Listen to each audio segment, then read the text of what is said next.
What's going on, YouTube? We are back with another one. You guys see where we're at. I'm talking about the headquarters, isn't it? This is crazy. We're at the top of the building, YouTube. Check it.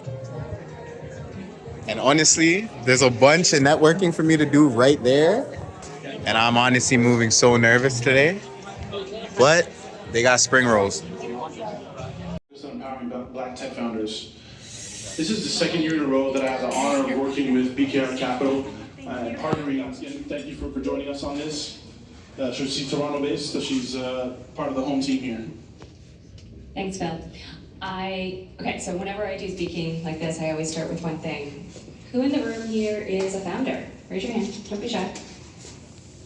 Okay. A venture capital firm to invest in Black founders. Because we were tired of seeing talented entrepreneurs struggle to find funding, and we knew that as investors it was good business to invest in talent that is, not necessarily seen, or like basically finding the gems before everybody else. Assuming everybody knows here who's Michael Leachin or who's Frank Baylis, but just in case, those are two Black billionaires in Canada. So that's, you can research them, and really great entrepreneurs. One in the financial sector and the other one in biotech sector. So when we were looking at raising, so we had a lot of eyebrows raised at us because they were sort of thinking, will there be enough pipeline? When you're thinking about Black entrepreneurship, is there enough Black entrepreneurs in Canada for you to focus an entire strategy on that? And it was really surprising because being part of the community, you're just surrounded by, I guess, a lot of members of your community. You have that network, you're seeing what's being built. And so the women in the room will probably sort of resonate with that a bit more, but to me it was equal when, you're seeing somebody who's trying to put together a board and is like, I'm trying to find a woman who's competent enough, who has the right qualifications to be on this board, and I can't find any. Just like, seriously, and you have this long list of women. So what we decided, so we were able to raise, we were able to show a pipeline, we were able to build a business case, but we saw that there was a bigger problem in the ecosystem because there's not enough Black check writers. So even in the other VC funds, if you look at their employees, there's not a lot of Black people. Now it's better, but at the time it was not great. Or none before. Yeah. Just set the stage in terms of the demographics provincially, like where are most of the Black people, or So it's interesting because we are focused on the whole country. So for Fund 1 was 90% Canada and 10% outside. And the percentage outside is also to be able to capture all of our very, very ambitious entrepreneurs who have decided to give up on Canada and basically register in the US, because you have a few of those. It's so funny because that change happened within the past 5 years. I'm full-time at Real Ventures on the investment team there. I didn't mention that. But when I started, no one ever spoke about profitability. And now in venture, it's a big thing. Yeah.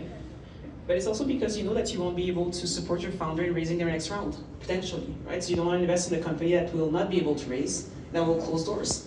So it's a very tough fundraising environment. What we've seen is that started, 2021 essentially, right? And so I really want to give the ecosystem its flowers, because despite getting little to no capital really from the venture world, we're still creating value. We're still supporting founders and believing in the potential of the community.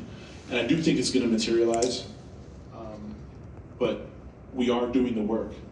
And so anytime that we can showcase that progress, we have to do that, whether it's anecdotal or not.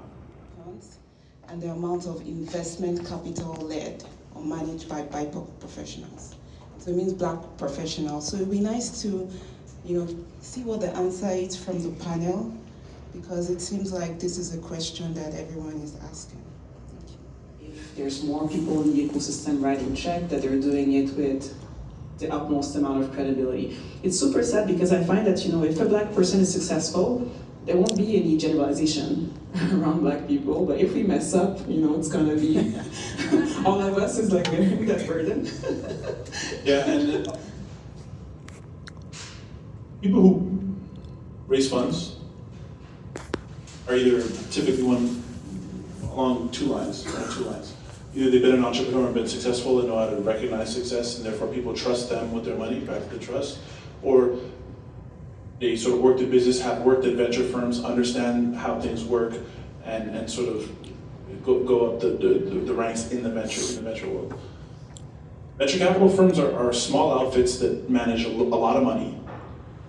There aren't that many jobs.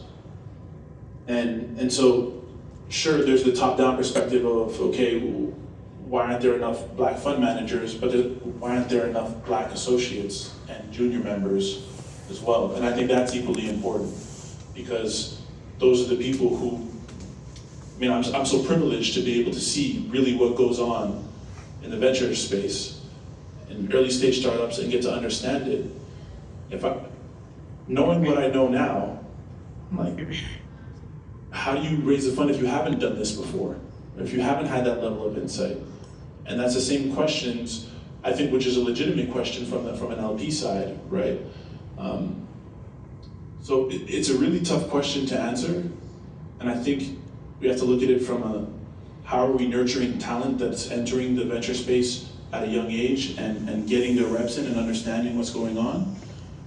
And then also, how, there's people who already have that expertise. How do we, get them funded so that they can deploy capital to buy funds?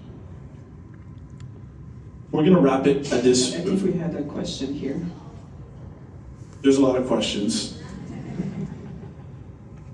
I think we're gonna stick around here. We'll chat some more. Take me to church now.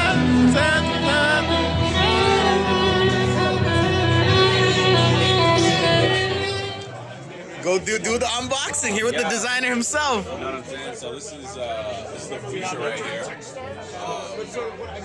Laminated cardboard box where we put the vision on the packaging. Jeez. It's essentially meant to last forever. Where once you take out the product, you can put it on your shelf and it exists as an art piece. You know what I mean? Okay. So my art house is called Society 7. Society 7. Yup, and this is my first ever debut silhouette, the leopard green steppers. Leopard green steppers. Let's see them. Made in Italy. You know what I'm saying? Okay. And so, it's unboxing right here. Made in Italy. And what's next in luxury athleisure?